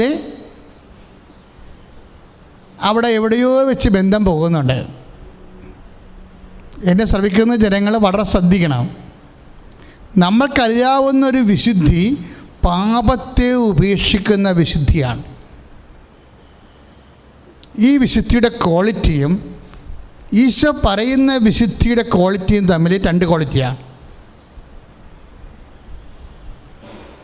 കാരണം 17:19 അവർ സത്യത്താൽ വിശുദ്ധീകരിക്കപ്പെടേണ്ടതിന് അവർക്ക് വേണ്ടി ഞാൻ എന്നെ തന്നെ വിശുദ്ധീകരിക്കുന്നു. ഈശോയ്ക്ക് വിശുദ്ധീകരണത്തിൻ്റെ ആവശ്യമില്ലല്ലോ. പിന്നെ ഈശോ വിശുദ്ധീകരിക്കണം എന്ന് പറയണത് എന്തിനാ? ഈശോയുടെ വിശുദ്ധീകരണം എന്ന് പറയണത് വചനത്താൽ, അതായത് നമ്മൾ 17:17 വായിക്കുന്നത്, അതായത് അവരെ സത്യത്താൽ വിശുദ്ധീകരിക്കണമേ. അങ്ങയുടെ വചനമാണല്ലോ സത്യം. അപ്പം അങ്ങയുടെ വചനത്താലാണ് വിശുദ്ധീകരിക്കേണ്ടത്. വചനം എവിടുന്നാണ് വരണത്? ദൈവത്തിൻ്റെ വചനം എവിടുന്നാണ് വരണത്? അപ്പോൾ നമ്മുടെ വാക്ക് എവിടുന്നാണ് വരണത്? നമ്മുടെ മനസ്സിൽ നിന്നാണ് വരണത്, അല്ലേ? നമ്മുടെ വാക്ക് എവിടുന്നാണ് വരണത്? നമ്മുടെ മനസ്സിൽ നിന്നാണ് വരണത്. അപ്പോൾ ദൈവത്തിൻ്റെ വാക്ക് എവിടുന്നാണ് വരണത്? ദൈവത്തിൻ്റെ മനസ്സിൽ നിന്നാണ് വരണത്. അപ്പോൾ ദൈവത്തിൻ്റെ മനസ്സിൽ നിന്ന് വരണത് വാക്കുകൾ എന്താണ്? മനസ്സിൻ്റെ ഇഷ്ടങ്ങളാണ് വാക്കുകളായിട്ടും വചനമായിട്ടും വരണത്. എന്ന് വെച്ചാൽ എന്താ അർത്ഥം? ദൈവത്തിൻ്റെ ഇഷ്ടമാണെന്ന് അർത്ഥം. സത്യമെന്ന് പറഞ്ഞാൽ എന്താണ്? വചനമാണ്. വചനമെന്ന് പറഞ്ഞാൽ എന്താണ്? ദൈവത്തിൻ്റെ വാക്കാണ്. ദൈവത്തിൻ്റെ വാക്കെന്ന് പറഞ്ഞാൽ എന്താണ്? ദൈവത്തിൻ്റെ മനസ്സിലിരിപ്പാണ്, ദൈവത്തിൻ്റെ ഇഷ്ടമാണ്. അപ്പോൾ ദൈവത്തിൻ്റെ ഇഷ്ടമാണ് ദൈവത്തിൻ്റെ വാക്ക്. ആ ദൈവത്തിൻ്റെ വാക്കാണ്, വചനമാണ് സത്യം. അപ്പോൾ സത്യം എന്ന് പറഞ്ഞാൽ എന്താണ്? ദൈവത്തിൻ്റെ മനസ്സിലിരിപ്പാണ്, ദൈവത്തിൻ്റെ ഇഷ്ടമാണ്. ഈ ദൈവത്തിൻ്റെ ഇഷ്ടം ശ്രദ്ധിക്കുക. നമ്മളെ വിശുദ്ധീകരിക്കണത് എന്താണ്?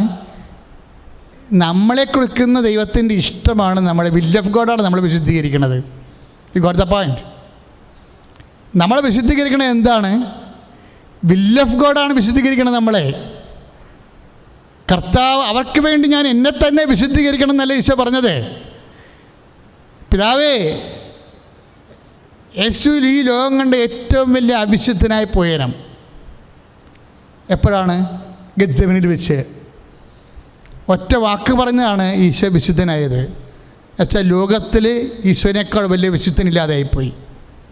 എന്താ കാരണം? പിതാവേ, എൻ്റെ ഇഷ്ടമല്ല, അങ്ങയുടെ ഇഷ്ടം നിറവേറട്ടെ.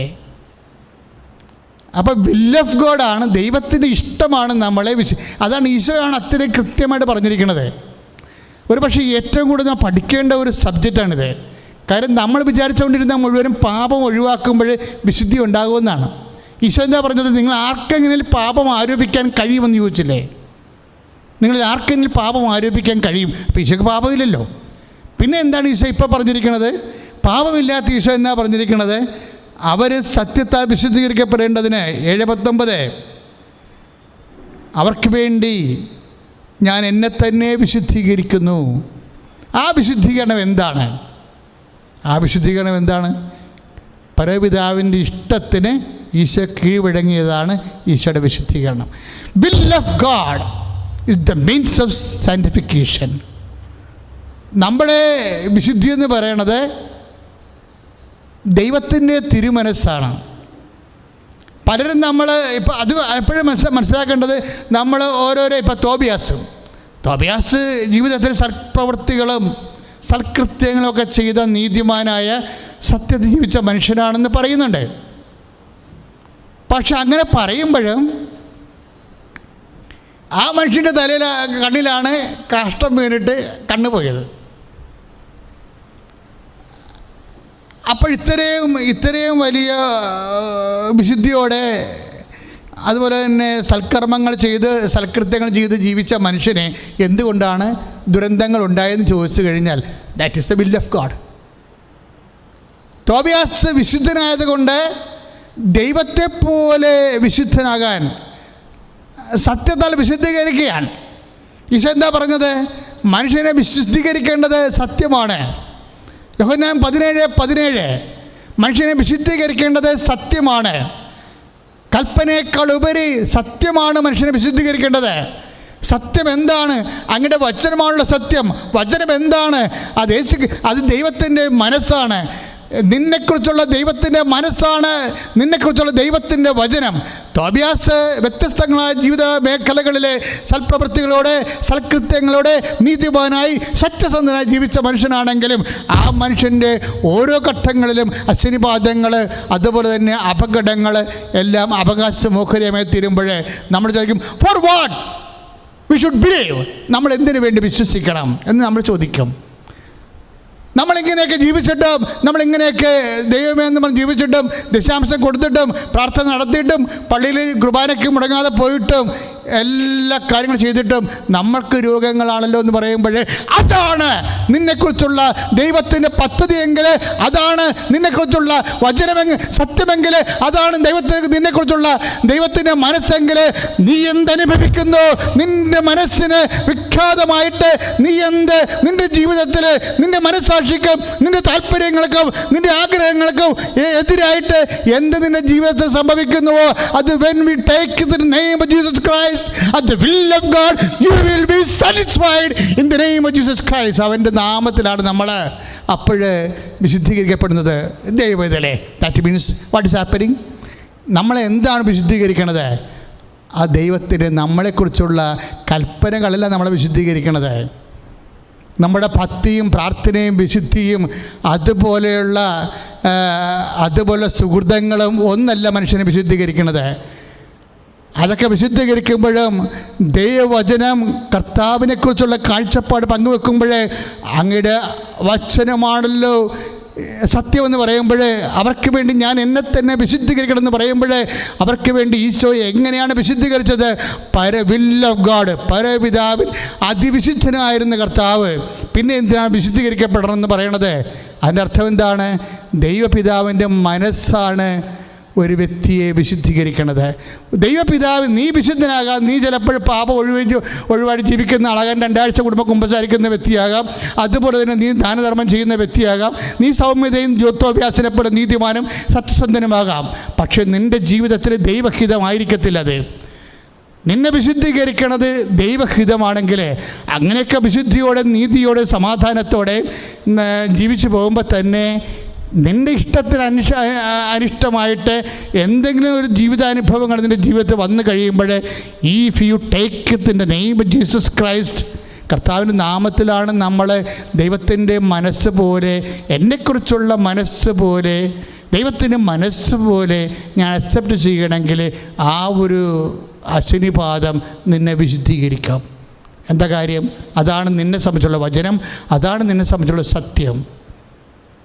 അപ്പോൾ അങ്ങനെ ജീവിതത്തിൽ എന്നിട്ട് എന്താണ് എല്ലാവരും ചോദിക്കും, ദൈവം എന്നോട് ഞാൻ ഇനി ഒരു പള്ളിയിലും പോകത്തില്ല, ഒരു പട്ടക്കാരനെ വേണ്ട, ഒരു കുതാശമില്ല, എന്നാ കുമ്പസാരം, ഞാൻ ഇങ്ങനെയൊക്കെ ജീവിച്ചിട്ട് എനിക്കെന്ന് എൻ്റെ കച്ചവടം പൂട്ടിയില്ലേ, എനിക്ക് വണ്ടി ഇടിച്ചില്ലേ, എനിക്ക് പണിക്കാരനില്ലാതായി പോയില്ലേ, എനിക്ക് പെണ്ണ് കിട്ടിയില്ലല്ല, എല്ലാവർക്കും കല്യാണം കഴിച്ചാലോ, ഞാൻ മാത്രമല്ലേ ഒറ്റപ്പെട്ട് നിൽക്കുന്നുള്ളൂ, എനിക്ക് ചെറുക്കാൻ കിട്ടിയിട്ടില്ലല്ലോ, അതുകൊണ്ട് ഞാൻ പള്ളിയിലും പോകത്തില്ല, പ്രാർത്ഥനയ്ക്കും വരുന്നില്ല എന്ന് പറഞ്ഞുകൊണ്ടിരിക്കുന്ന മനുഷ്യരില്ലേ.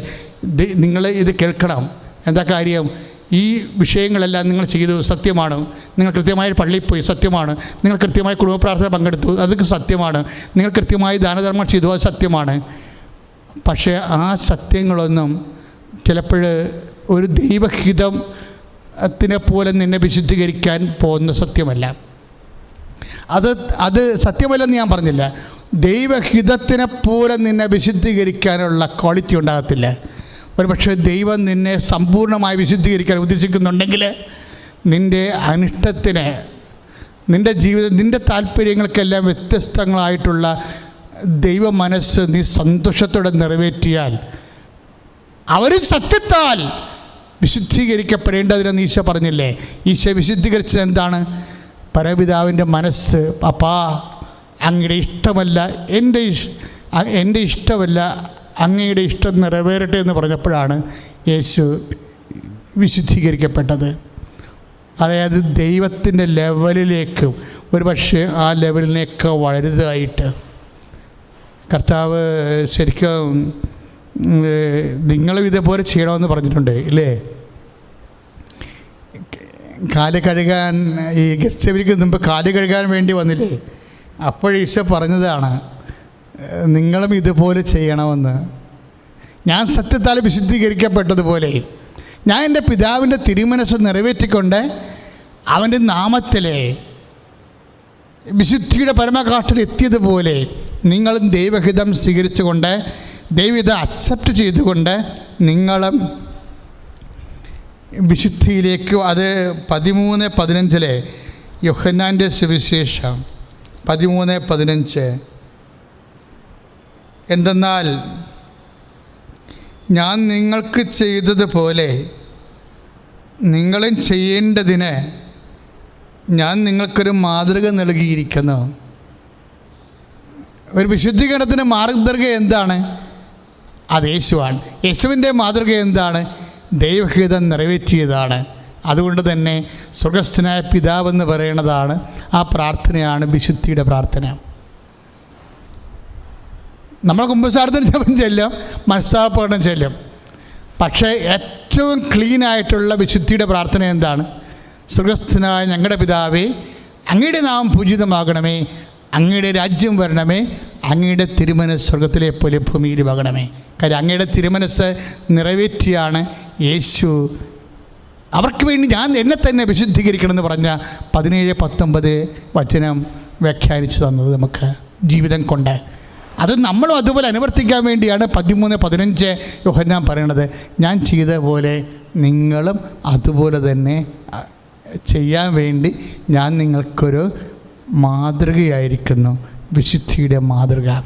തോബിയാസിൻ്റെ വിശുദ്ധിയുടെ മാതൃക നമുക്കറിയാം. പൗലോസ് അപ്പോസ്തലൻ പറഞ്ഞ 12-15 ഹെബ്രായ ലേഖനം വിദ്വേഷത്തിൻ്റെ പേര് വളർന്ന് അശുദ്ധരാകാരിക്ക് സൂക്ഷിക്കാൻ പറഞ്ഞ മാതൃക നമുക്കറിയാം. ലെവയാർ 18-20 മ്ലേച്ഛതകളെ അവസാനിപ്പിച്ചുകൊണ്ട് ശാരീരികമായ ക്ലീൻനെസ് വിശുദ്ധിയുടെ മാതൃകയായിട്ടുള്ള മാതൃക നമുക്കറിയാം. ലെവയായുടെ വിശുദ്ധിയുടെ മാതൃകയല്ല പൗലോസ് അപ്പോസ്തലൻ്റെ വിദ്വേഷത്തിന് വേര് വളർന്ന അശുദ്ധരാകുന്ന വിശുദ്ധിയുടെ മാതൃകയല്ല. നമ്മൾ ഫോളോ ചെയ്യണത് യേശുക്രിസ്തുവിൻ്റെ വിശുദ്ധിയുടെ മാതൃകയാണ്. അതെന്താണ്? വിൽ ഓഫ് ഗോഡാണ്. Will of God. ദൈവത്തിൻ്റെ തിരുമനസ്സ് നിന്നെക്കുറിച്ച് എന്താണ്? നീ ജീവിതകാലം മുഴുവൻ കെട്ടാതെ നിൽക്കണം. പല കല്യാണം വന്ന് 55 കല്യാണം വന്ന് ഒക്കണില്ല. അപ്പോഴെല്ലാവരും വരും കെട്ടെന്ന് പറയും. എന്തിനാണ്? നിന്നെ കെട്ടിച്ചിട്ട് നിൻ്റെ കാര്യത്തിൽ വേറെ പെണ്ണിനെ ഏൽപ്പിച്ച് അങ്ങോട്ട് വിടാൻ വേണ്ടി അവരുടെ തൽക്കാലത്തേക്കുള്ള ഉത്തരവാദിത്വം നിറവേറ്റും. അത് നാട്ടു നടപ്പനുസരിച്ച് ചെയ്യും. പക്ഷേ നീ പ്രാർത്ഥിക്കുന്ന വ്യക്തിയാണ്. നിൻ്റെ മനസ്സ് പരിശുദ്ധാന് പറയുന്നുണ്ട് എൻ്റെ ജീവിതം എന്ന് പറയുന്നത് ഏകസ്ഥ ജീവിതമാണെന്ന് തോന്നിയാൽ നീ നാട്ടുകാരുടെ വർത്തമാനം കേട്ടിട്ട് ആരെയും ഇവിടെ പിടയ്ക്ക് വെക്കരുത്, പണി കിട്ടാൻ സാധ്യതയുണ്ട്. എന്താ കാര്യം എന്ന് വെച്ച് കഴിഞ്ഞാൽ വിൽ ഓഫ് ഗോഡ് അറിയണം. നമ്മളെ വിൽ ഓഫ് ഗോഡ് ആരും പറയാതെ അറിയാൻ വേണ്ടി മാത്രം ഓട്ടോമാറ്റിക്കായിട്ട് നിൻ്റെ മനസ്സ് ടൂൺ ചെയ്തിരിക്കണം. അല്ലാത്തപ്പോഴാണ് പ്രശ്നം വരണത്. എല്ലാ കാര്യങ്ങളൊക്കെ നല്ലതായിരിക്കാം, പക്ഷെ അത് വിൽ ഓഫ് ഗോഡ് ആയിരിക്കത്തില്ല. നിൻ്റെ ജീവിതത്തിൽ നീ അഭിമുഖീകരിക്കുന്ന പല കാര്യങ്ങളും നല്ലതാണ്, റീസണാണ്. നിൻ്റെ ബുദ്ധി പറയാം it is good, it is right. ഒരു നേഴ്സ് പെണ്ണാണ്, കെട്ടിക്കോ, അവളുടെ കൂടെ കാനഡയിൽ പോകാമെന്ന് പറയും. അല്ലെങ്കിൽ നീ ജീവിതകാലം മുഴുവൻ ഇവിടെ കിടന്ന് വലയെന്ന് പറയും. എല്ലാവരും അത് പറയും. ചിലപ്പോൾ നല്ലതായിരിക്കാം, പക്ഷേ ഓട്ടോമാറ്റിക്കായിട്ട് ദൈവ പൈതൽ ഈ 70 കൊല്ലത്തെ ജീവിതമല്ല മനസ്സിൽ കാണുന്നത്. നമ്മൾ ദൈവത്തിന് എന്തിനാണ് വിശ്വസിക്കണത്? ഇവിടെ എങ്ങനെ വയറ്റിപ്പിഴപ്പ് ജീവിക്കാൻ വേണ്ടിയാണോ? അല്ല. നമ്മളെന്തിനാണ് ദൈവത്തെ വിശ്വസിക്കണത്? ദൈവത്തിൻ്റെ കൂടെ നമുക്ക് നിത്യതയോളം ജീവിക്കാൻ വേണ്ടിയല്ലേ? ഈ നിത്യതയോളം നമ്മൾ ജീവിക്കാനുള്ള ഭക്ഷണം എന്ന് പറയുന്നത്, നിത്യതയ്ക്ക് വേണ്ടിയുള്ള ഭക്ഷണം എന്ന് പറയുന്നത് വിൽ ഓഫ് ഗോഡാണ്. ആ വിൽ ഓഫ് ഗോഡ്, ദൈവത്തിൻ്റെ മനസ്സ്, അത് നിറവേറ്റാൻ ഓട്ടോമാറ്റിക്കായിട്ട് നമുക്ക് സാധിക്കണം. കാര്യം ഒരു വിഷയം എടുക്കുമ്പോൾ അത് വിൽ ഓഫ് ഗോഡ് അല്ലെങ്കിൽ നമുക്ക് മനസ്സിൽ ഉടനെ എന്തോ ഒരു കടിച്ച് ഇങ്ങനെ ഈ എയർ ബ്രേക്ക് ക്ലച്ച് കടിച്ചെന്നൊക്കെ പറയത്തില്ലേ? അതുപോലെ അങ്ങോട്ടും ഇല്ല ഇങ്ങോട്ടും ഇല്ല നിൽക്കും. ഈ ബ്രേക്ക് കടിച്ചെന്നൊക്കെ പറയും, നമ്മൾ ക്ലച്ചല്ല ബ്രേക്ക് കടിച്ചെന്നൊക്കെ പറയും. അതുപോലെ നിൽക്കും അങ്ങോട്ടും ഇങ്ങോട്ടും. നീ പ്രെയർ ചെയ്യുമ്പോൾ എപ്പോഴും ശ്രദ്ധിക്കേണ്ട ഇതാണ്, ദൈവമേ വിൽ ഓഫ് ഗോഡ് എന്തായാലും പെട്ടെന്ന് മനസ്സിലാക്കാനുള്ള കൃപയിലേക്ക് എന്നെ വളർത്തണമേ എന്ന്. കാര്യം അതിന് ആരും പ്രത്യേകിച്ച് വന്ന് പറയേണ്ട കാര്യമൊന്നുമില്ല. അത് ഓട്ടോമാറ്റിക്കായിട്ട് ആ ദൈവപൈതലിന് ഓൺ പ്രോസസ്സിന് മനസ്സിലാകും, ആന്തരിക ബുദ്ധിയിൽ ആന്തരിക ചൈതന്യത്തിൽ മനസ്സിലാകും. ആ വിൽ ഓഫ് ഗോഡാണ് ഒരു വ്യക്തി. ഇപ്പം ഞങ്ങൾ പറഞ്ഞില്ലേ, ഞങ്ങൾ ബ്രഹ്മചാരികളായിട്ട് ജീവിക്കുന്നു. ബ്രഹ്മചാര്യം കൊണ്ട് ഒന്നും സ്വർഗം നേടാനൊന്നും പറ്റത്തില്ല, നമുക്കറിയാം. സിസ്റ്റേഴ്സ് ഉണ്ട്, അവരെല്ലാം കന്യയായിട്ട് ജീവിക്കുന്നു. ആ കന്യകത്വം കൊണ്ട് സ്വർഗം നേടാൻ പറ്റുമെന്നുള്ള, സ്വർഗം നേടാനല്ല, മഹത്വപൂർണമായ മഹത്വ പ്രവാഹത്തിൽ. കാര്യം ഞാൻ അമ്മ പരിശുദ്ധമ്മയെ നേരിട്ട് കണ്ട ആളാണ്. അതുകൊണ്ട് എനിക്കറിയാം ഇത് എന്താ സംഭവിക്കണമെന്ന്, സ്വർഗം എന്താണെന്നൊക്കെ വ്യക്തമായിട്ട് അറിയാം. അതുകൊണ്ടാണ് ഞാൻ ഇങ്ങനെ സംസാരിക്കുന്നത്. കാര്യം നമ്മൾ യഥാർത്ഥ സത്യം അറിഞ്ഞു കഴിഞ്ഞാൽ നമ്മൾ എന്ത് വിൽ ഓഫ് ഗോഡ് ഏറ്റെടുക്കാൻ തയ്യാറാകും. എന്തുകൊണ്ടാണ് മനുഷ്യൻ വിൽ ഓഫ് ഗോഡ് എടുക്കാത്തത്? ദൈവ ഇഷ്ടത്തിന് ഒരു മനുഷ്യന് മഹത്വീകരിക്കപ്പെടുന്നത് എന്താണ്? അവനെ വിശുദ്ധീകരിക്കപ്പെടുന്നതാണ്. അവനെ വിശുദ്ധീകരിക്കപ്പെടുന്നത് എന്താണ്?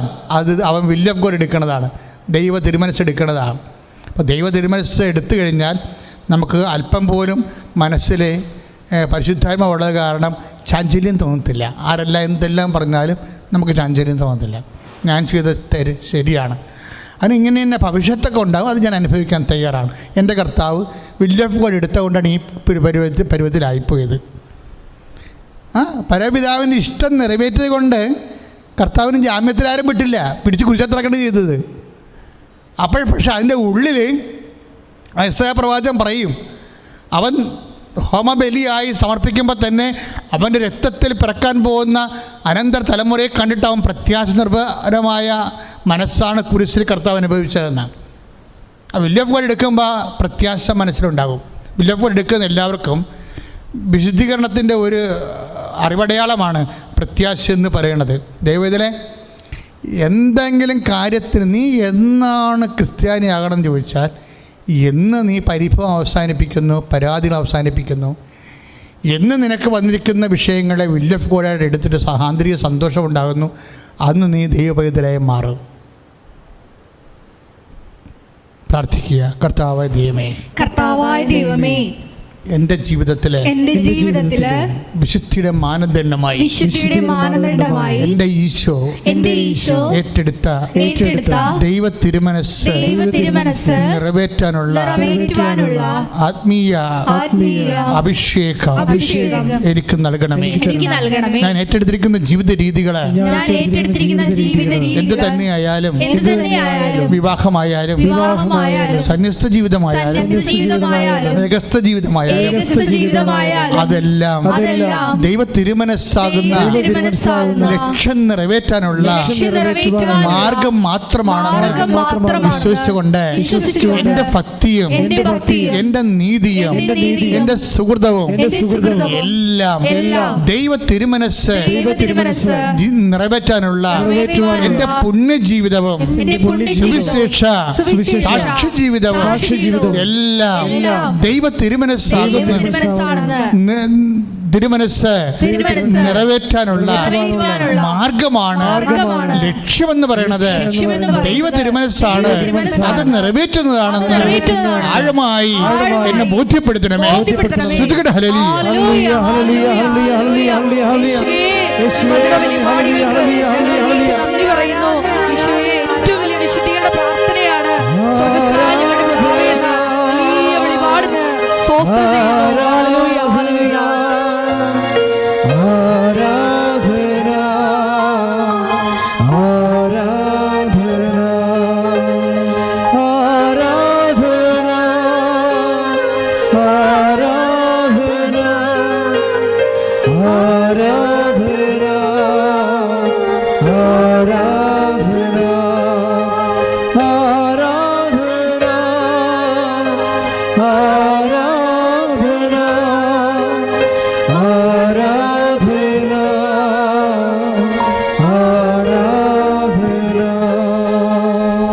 രോഗസൗഖ്യ പ്രാർത്ഥനയ്ക്ക് പ്രവേശിക്കുകയാണ്.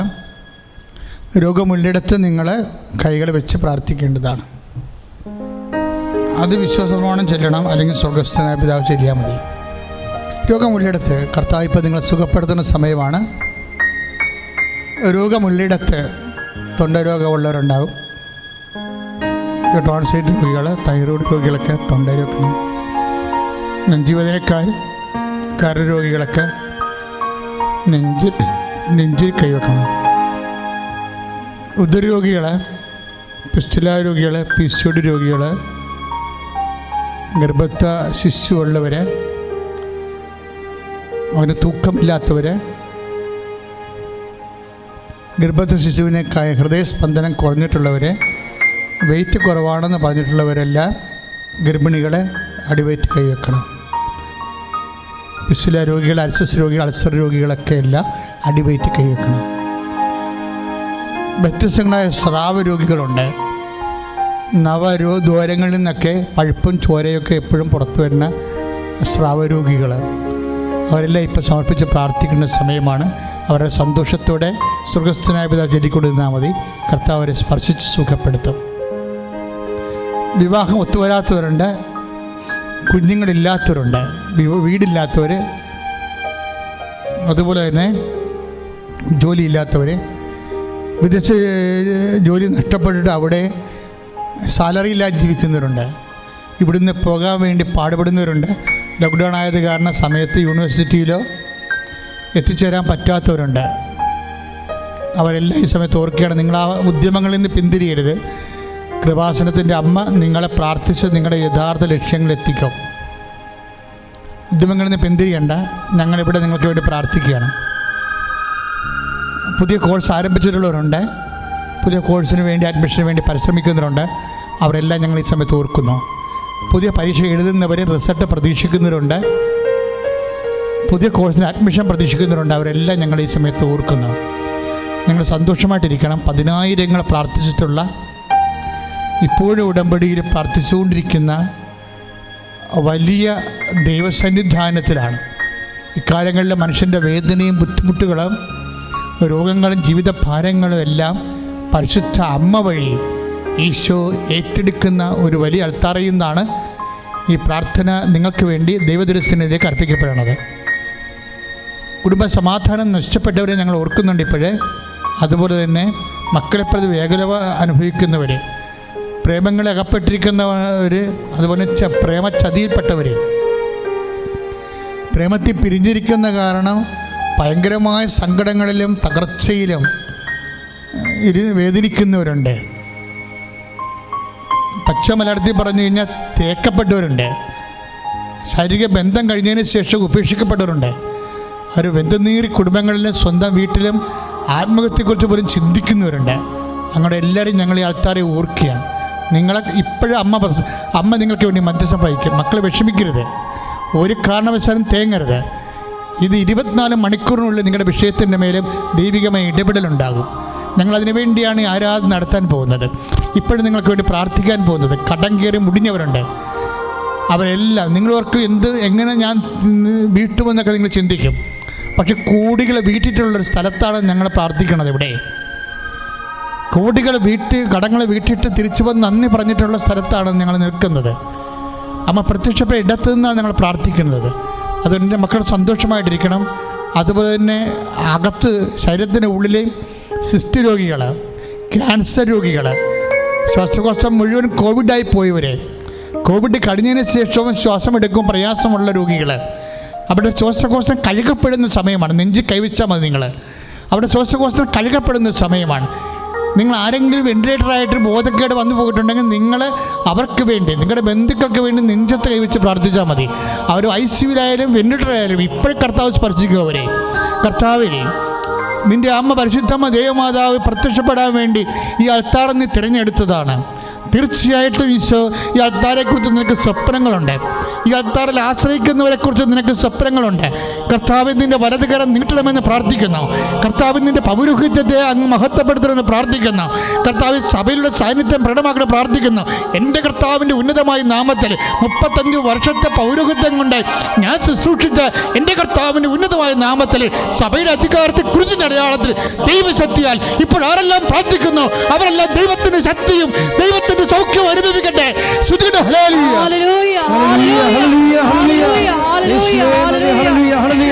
ഓരോരുത്തരുടെയും വ്യത്യസ്തമായ ജീവിത മേഖലകളിൽ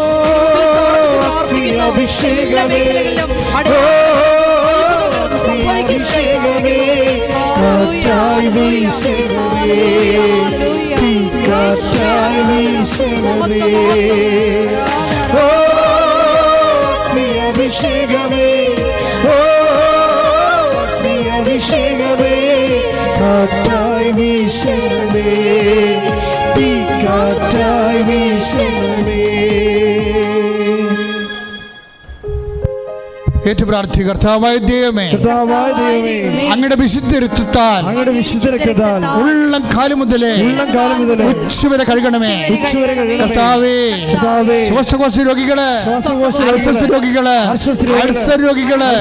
ജീവിതത്തിന്റെ വ്യത്യസ്തമായ ജീവിത മണ്ഡലങ്ങളിലെ പലതരത്തിലുള്ള പാർപ്പിടത്തിന്റെ അസൗകര്യമുള്ളവര്, വഴിയില്ലാത്തവര്, വീടില്ലാത്തവര്, സാമ്പത്തിക കടക്കടിയില് അകപ്പെട്ടു പോയവര്, ജോലി ഇല്ലാത്തവര്, ജോലിക്ക് ശ്രമിക്കുന്നവര്, ജോലി നഷ്ടപ്പെട്ടവര്, വിദ്യാഭ്യാസ മേഖലകളിലെ പ്രയാസപ്പെടുന്ന മക്കള് എല്ലാവരുടെ മേലും ദൈവത്തിന്റെ കരുണ ചൊരിയട്ടെ.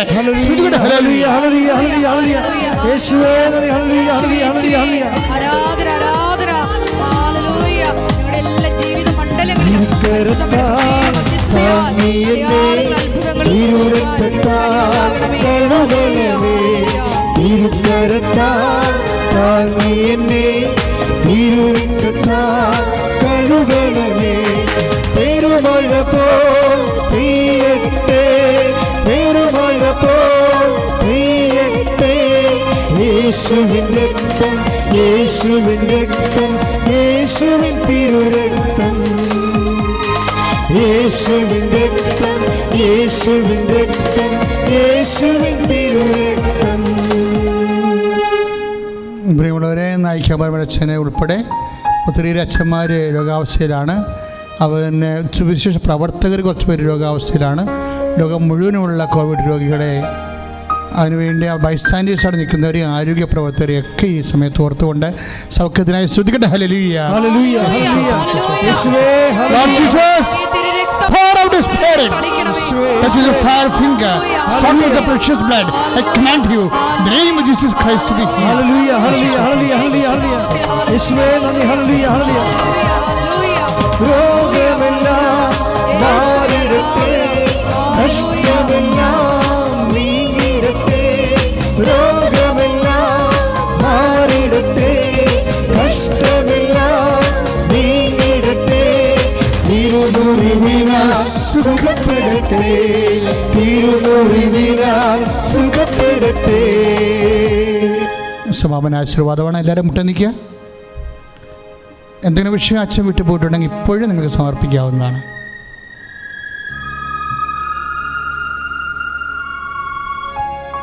നമുക്ക് സമാപന ആശീർവാദം സ്വീകരിക്കാം.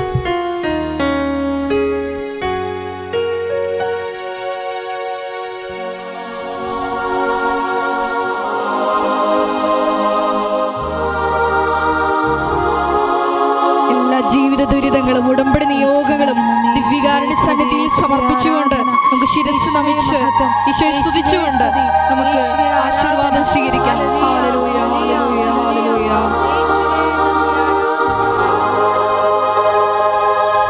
പരിശുദ്ധ പരമമാ ദിവ്യകാരുണ്യമേ, ഇന്നുമെന്നും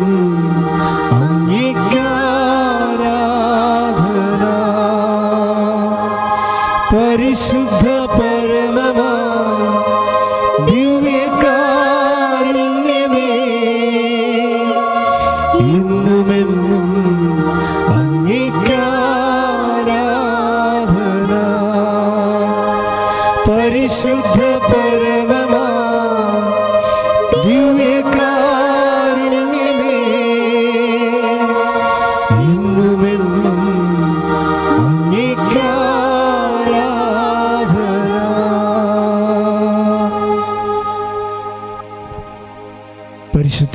പരമ ദിവ്യകാരുണ്യത്തിന് എന്നേരവും ആരാധനയും സ്തുതിയും പുകഴ്ചയും ഉണ്ടായിരിക്കട്ടെ.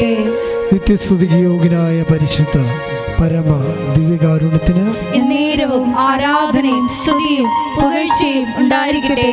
എന്നും നമ്മെ സ്നേഹിക്കുകയും പരിപാലിക്കുകയും ചെയ്യുന്ന പരിശുദ്ധ പരമ ദിവ്യകാരുണ്യത്തിന് എന്നേരവും ആരാധനയും സ്തുതിയും പുകഴ്ചയും ഉണ്ടായിരിക്കട്ടെ.